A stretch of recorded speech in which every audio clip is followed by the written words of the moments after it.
আত্মোৎসর্গকারী সকল পুলিশ সদস্যদের প্রতি জানাই করি শ্রদ্ধা।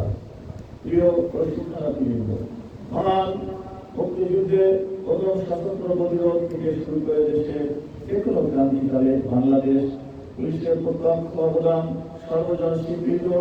গৌরবযুক্ত বাংলাদেশ পুলিশের গঠিত উত্তরাধিকার তোমরা যোগ্যতম উত্তরাধিকার অনবীতম সদস্য হিসাবে তোমাদের অন্তর্ভুক্তি বাংলাদেশ পুলিশের অনন্য মাত্রায় উপনীত করবে বলে আমি বিশ্বাস করি। দেশের স্বাভাবিক আইন শৃঙ্খলা রক্ষা, অপরাধ দমন, নিয়ন্ত্রণ, প্রত্যেক নাগরিকের গ্রাম মানের নিরাপত্তা বিধান পুলিশ বাহিনীর প্রধান ও পবিত্র দায়িত্ব। জনগণের প্রত্যাশা পূরণের লক্ষ্যে সততা, নিষ্ঠা ও আন্তরিকতার সাথে আমাদেরকে কাজ করে যেতে হবে। বাংলাদেশ পুলিশের নবীনতম সদস্য হিসাবে তোমাদেরকে নিজ নিজ দায়িত্ব পালনের সর্বোচ্চ পেশাদারিত্ব ও দক্ষতার স্বাক্ষর রাখতে হবে। মনে রাখতে হবে, পুলিশ জনগণের সেবক। প্রশিক্ষণ পরবর্তী সময়ে বাস্তব ক্ষেত্রে কর্ম ও আচরণ দ্বারা তোমাদেরকে প্রভাবিত হবে প্রতিনিয়ত। তাহলে পুলিশের প্রতি জনগণের আস্থা উত্তরোত্তর বৃদ্ধি পাবে।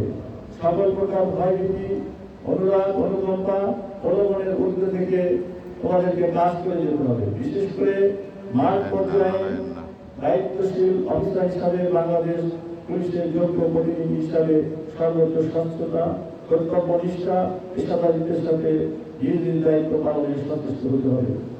জনগণকে সরাসরি সেবা প্রদানের এই অনন্য সুযোগের পথ চলায় আমি তোমাদের স্বামী সাফল্য কামনা করছি। প্রিয় প্রশিক্ষণার্থীবৃন্দ, প্রশিক্ষণগত দক্ষতা, পেশাগত জ্ঞানের প্রয়োগ ঘটিয়ে তোমরা দেশের জনসাধারণকে সর্বোচ্চ আইনি সেবা প্রদান করবে বলে আমার প্রত্যাশা। মনে রাখবে, স্বচ্ছতা, জবাবদিহিতা হচ্ছে গণতান্ত্রিক পুলিশ ব্যবস্থার অন্যতম পূর্ব শর্ত। আমি বিশ্বাস করি তোমরা দক্ষতা, মানবিকতা, প্রশিক্ষণগত জ্ঞানের সমন্বয় ঘটিয়ে প্রত্যেকেই কর্মজীবনের সাফল্যের স্বাক্ষর রাখতে সক্ষম হবে। আজকে তোমাদের উদ্দেশ্যে একটি বিষয় অত্যন্ত গুরুত্বপূর্ণ সহকারে বলতে চাই। সেটি হচ্ছে পেশাগত দায়িত্ব পালনের সময় সুন্দর মানবিক ব্যবহার, নৈতিকতার সাথে দায়িত্ব পালন। সুন্দর ব্যবহারের মাধ্যমে তোমরা সহজেই সাধারণ মানুষের আস্থা, ভালোবাসা অর্জন করতে পারো। সেবা নিতে আসা সাধারণ মানুষ যেন তোমাদের দ্বারা কখনো হেনস্থার শিকার না হয়, সেদিকে সবসময় কড়া নজর রাখতে হবে।